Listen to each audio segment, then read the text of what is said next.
নারায়ণগঞ্জের বন্দরে মুদির দোকানে হামলা চালিয়ে নগদ টাকা ও স্বর্ণালংকার লুটের অভিযোগ উঠেছে। এ ঘটনায় থানায় লিখিত অভিযোগ দায়ের করেছেন ভুক্তভোগী।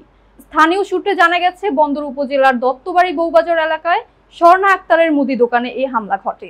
ডেস্ক নিউজে বিস্তারিত জানাচ্ছেন সিথি জান্নাত। নারায়ণগঞ্জ বন্দরের দত্তবাড়ি বউবাজার এলাকায় মুদির দোকানে হামলা এবং নগদ টাকা লুটের অভিযোগ উঠেছে দুলাল নাসির গংদের বিরুদ্ধে। এ বিষয়ে ভুক্তভোগী স্বর্ণা আক্তার বাদী হয়ে বন্দর থানায় দুলাল, মোহাম্মদ নাসির, ইমরান, নিজাম, উর্মিলা সহ আরো 7 থেকে 8 জনকে আসামি উল্লেখ করে একটি লিখিত অভিযোগ দায়ের করেছেন। তিনি এ বিষয়ে গণমাধ্যমকে জানান, উক্ত আসামিরা আমাদের প্রতিবেশী, তাদের সাথে আমাদের পূর্বে কোনো বিরোধ ছিল না। কিছুদিন আগে অত্র এলাকার প্রতিবেশী মনির মিয়ার সাথে তুচ্ছ বিষয়কে কেন্দ্র করে ঝগড়া করে আসছিল। উক্ত বিষয়টি নিয়ে এলাকার গণ্যমান্য ব্যক্তিবর্গের সাথে বিচার সালিশ চলাকালে তারা মনির মিয়াকে ঘটনাস্থলে অকথ্য ভাষায় গালিগালাজ এবং মারধর করে। তাদের এ বিষয়ে আমরা জড়িত ছিলাম না। এর প্রেক্ষিতে আসামিরা অহেতুক কোনো কারণ ছাড়াই আমাদের উপর হামলা চালায় এবং আমাদের দোকানে হামলা চালিয়ে নগদ 1 লক্ষ টাকা সহ দোকানে 2 লক্ষ টাকার মালামাল এবং 8 আনা ওজনের স্বর্ণের চেইন নিয়ে যায়। আমরা বাধা দিতে গেলে তারা আমাদের উপর হামলা চালায়। এ সময় আমাদের ডাকচিৎকারে আশপাশের লোকজন এগিয়ে আসলে আসামিরা আমাদের নানা ধরনের হুমকি প্রদান করে চলে যায়।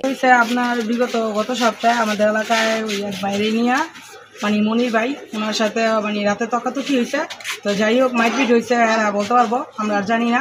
তো ওই বিচার আজকে আর কি, তো ওই বিচার ওনারা বলছে যে বিচার বসবো।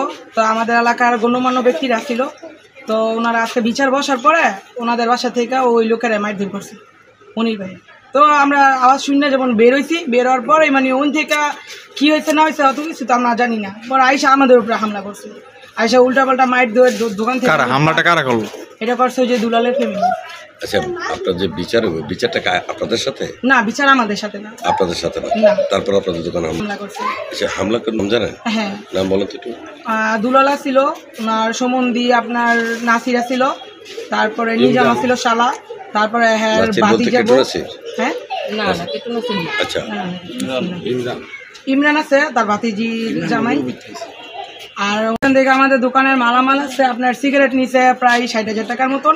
আর এমনিতে আমার পানির কেস, তারপরে বিভিন্ন ধরনের সদাইপাতি আছে, আপনার দোকান দেখলে তো বুঝতে পারবেন। আর একটা আটানি সোনার চেন নিছে। ক্যাশ টাকা হইব আপনার 1 লাখ টাকা ক্যাশ। হইলো যে আমরা তো কোনো কিছু জানি না, ওনারা কেন আমাদের উপরে হামলা করলো আর আমাদের বাসা ভাঙচুর করলো আর আমাদের টাকা পয়সা কেন নিল, ওই বিচার চাই। এরা ই করতেছে, আমার পোলা গেছে, ঠিক আছে, আমার যদি অন্য থাকে এলাকার জাম, আমি এলাকার পোলা দেখ, আমি মাপ ছিলাম জন্য এটা মাপ চাইলাম, আপনি আলাদা বিচার করেন। এর মধ্যে হের ভাগ্নি জামাই আইয়া কি করলো, কয় তোর দেখে সারমু, তোরা কি করবো, কি এর বিচার, এরকম আমার পোয়ারা ধরছে। ধরার পরে ওরা এসে আবার বোন জামাই আবার হেরে কইতেছে, তুই ওর দলিকে ওরা কি লে মারলি, এই কথা কনে হেরা সবাই আমার পোলার এই উড়ে করছে। এই দোকানে আসলো কেন? হ্যাঁ, আইতেছে মারামারি করতেছে, মারতে মারতে এদিকে পড়ছে, এই দিক থেকে ছুটতে গিয়ে হ্যাঁ সবার হের বউ গিয়া ওই পাশে। Desk report, NAN TV, Narayanganj.